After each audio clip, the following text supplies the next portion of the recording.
रवि जी, इसी विषय को थोड़ा सा मैं विषयांतर होते हुए मैं आपसे एक चीज और जैसा कि आपने शुरू में जिक्र किया जनसंख्या नियंत्रण।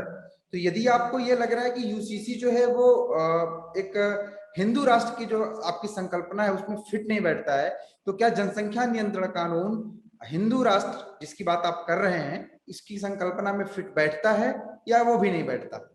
बिल्कुल नहीं बैठता। जी। जिस क्यों? 1947 से पहले और 1947 के बाद समस्या मुसलमान ही इस देश की समस्या था। ब्रिटिशर भी थे, ब्रिटिशर अपने समय पर चले गए, लेकिन मुसलमान इस देश में बना रहा जिनको पाकिस्तान चले जाना था।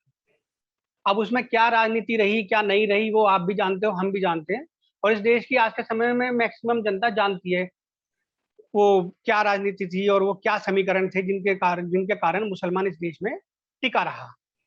ये दोनों तरफ से जो हमारी जो सीमाएं हैं ना, उनको भी दोनों तरफ से नहीं, चारों तरफ से कुतर कुतर के खाने की ये एक रणनीति थी। तो वो टिके हुए हैं और बैठे हुए हैं।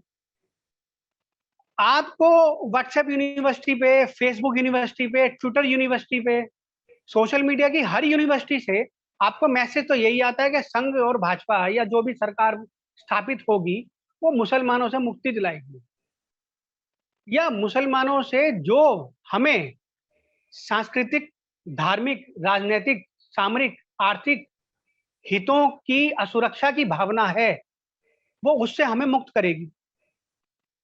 अब ये कैसे करेगी? ये कूटनीति के दायरे में आता है, क्योंकि वो खुलकर बोल नहीं सकते, क्योंकि उन्हें दिल जीतना है। आपकी समस्या, आपको जो समस्या बताई गई वो ये बताई गई कि मुसलमान इस प्रजनन दर के हिसाब से अपनी जनसंख्या बढ़ा रहा है, और आपकी प्रजनन दर इतनी गिर चुकी है। तो एक अघोषित हिंदू राष्ट्र होते हुए अभी भी आप इस देश की बहुसंख्यक जनता तो है ना, अभी भी आप इस देश के 2/3 से ज्यादा, मुझे लगता है 70-75% के आसपास जनसंख्या हमारी ही है। तो एक अघोषित हिंदू राष्ट्र है, ठीक है, आपको लोकतांत्रिक कानून में बांध के एक सेक्युलर देश आपको घोषित किया हुआ है, लेकिन एक बहुसंख्यक जनता तो इस देश की हिंदू ही कहलाती है। तो उस हिंदू जनमानस की मानसिकता को बदलकर उनको अधिक से अधिक बच्चे पैदा करने का निर्माण अनुकूल वातावरण का निर्माण करना था।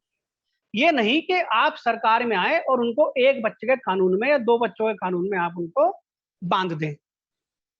ये मैं मानता हूं एक धोखा हुआ है भारतीय जनमानस के साथ, हिंदू जनमानस के साथ।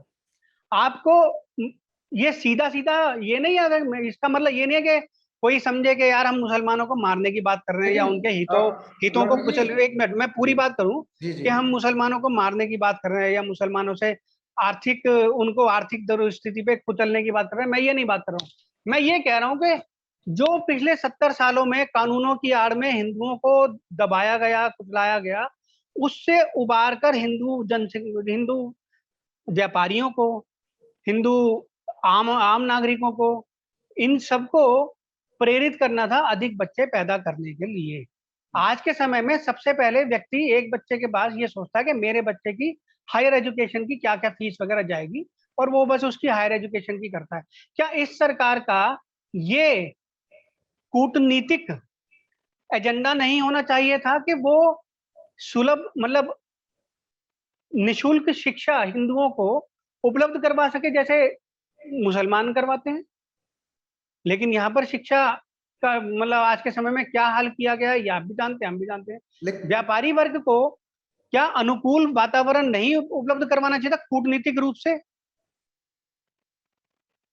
जी। जिससे उनकी आर्थिक स्थिति अच्छी हो सबकी, और वो इन सब चीजों से उबर कर दो दो से तीन, तीन से चार बच्चों की तरफ वो अपना मानसिकता बढ़ा सके। Namaste. Please remember to subscribe to us and switch on the notifications for this channel. For our other social media links, more content, and to support our work, please visit citti.net. Dhanyavad. Namaskar.